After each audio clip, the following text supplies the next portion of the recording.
আসসালামু আলাইকুম। কাজী টিভি ওমানের পক্ষ থেকে সবাইকে স্বাগতম।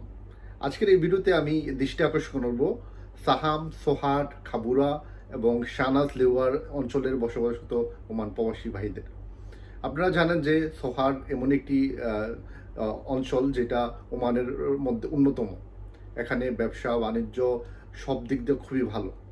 তো এখানের মধ্যে একটি দোকান বিক্রি হবে একদম পানির দামে এবং ভাড়াটা খুবই কম। আমি গতকালকে ওই দোকানে ভিজিট করেছি। এটা হচ্ছে আপনার চায়না মার্কেটের পিছনে, ওখানে বিশাল একটি অঞ্চল রয়েছে, আশেপাশে অনেক দোকান রয়েছে। একটি বাঙালি ভাই, উনি অনেক শখ করে এই দোকানটা নিয়েছিলেন। উনি ভেবেছিলেন যে ভিসা খুলবে তখন ওনার ভাই বা বন্ধুদেরকে এখানে রাখাবেন। তো বিগত 4 মাস হয়ে গেছে, এখনো ভিসা খুলেনি। উনি পাকিস্তানি ওমানিকে বসে রাখতো। তো গত 2-1 দিন আগে পাকিস্তানি একটা অর্ডার বাবের কাছে চলে গেছে, সেই জন্য উনি দোকানটা চালাতে পারছে না। উনি আর বাবের কাজ করে, সেক্ষেত্রে উনি দোকানটা প্রায় বদ্ধই রাখতে হয় সব সময়, প্রায় 2 দিন যাবত। তো আপনারা যারা দোকানটা কিনতে চান, অবশ্যই যদি আপনাদের লোক থাকে অবশ্যই কিনবেন, কারণ এখন তো প্রচুর চেক, মানে একজনের দোকানে আরেকজন কাজ করা যায় না। তো আমি যে দোকানদার ওনার সাথে কথা বলবো এবং লোকেশনটা আপনাদেরকে দেখানোর চেষ্টা করব। তো ভিডিওটা না টেনে সম্পূর্ণ দেখবেন।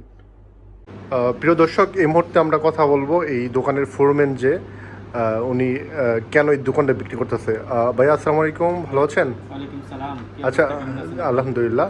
এত একটি সুন্দর লোকেশনের মধ্যে আপনি দোকানটা কেন বিক্রি করতেছেন? শুনলাম দোকানটার ভাড়াও খুবই কম, তো কেন বিক্রি করতেছেন এই বিষয়ে শেয়ার করেন। ভাইয়া, আমি মনে করেন আরবাবের ঘরে কাজ করতে হয়, এই জন্য মনে করেন এরপরে একটা ওমানি রাখছি দোকানে। এখন মনে করেন ওমানিরে বেতন দিয়ে আমার পোষাইতেছে না, ঠিক আছে। এরপরে মনে করেন আমি লোক পাইতেছি না। একটা বাঙালি হইতো, নিজের আপন লোক হইতো, তারপরে মনে করেন দোকানটা রাখলে আমার মনে করেন সুবিধা হইতো। দোকানটা নিচ্ছি অনেক মনে বড় আশা করে, এই জন্য। কিন্তু এখন পারতেছি না, আরবাবের ঘরে কাজ করতে হয় এখন। আচ্ছা, মূলত আপনি দোকানটা বিক্রি করতেছেন লোকের সংকটের কারণে, তাই তো? হ্যাঁ, যাই হোক, দর্শক আপনারা দেখতে পাচ্ছেন যে দোকানে মার্শাল্লাহ প্রচুর সামান রয়েছে। হ্যাঁ, দোকানটার লোকেশনটা খুবই ফেমাস একটি জায়গায় এখানে। হ্যাঁ হ্যাঁ, আমি বাহারটাও আপনাদেরকে ঘুরিয়ে দেখার চেষ্টা করব। মূলত ওনার লোকজনের সংকট, আপন লোকজন কেউ নাই এখন। ওমানি রেখে তো আর কোনোভাবেই সম্ভব না, তাদের 200-250 রিয়াল বেতন দিতে হয়। তো আপনারা যারা লোকজন আছে অবশ্যই ভাইয়ের সাথে যোগাযোগ করবেন, উনি দ্রুত দোকানটা বিক্রি করে ফেলবে। কারণ সারাদিন আজকে গতকাল পর্যন্ত ওনার দোকানে একজন লোক ছিল, তো উনি ওনার কাজে চলে গেছে আরবাবের কাজে।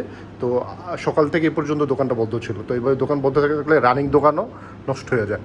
তো আপনারা যারা কিনবেন দ্রুত কিনেন, তাহলে এই জমজমা এই মার্কেটে এবং রানিং দোকানটা পেয়ে যাবেন ইনশাআল্লাহ।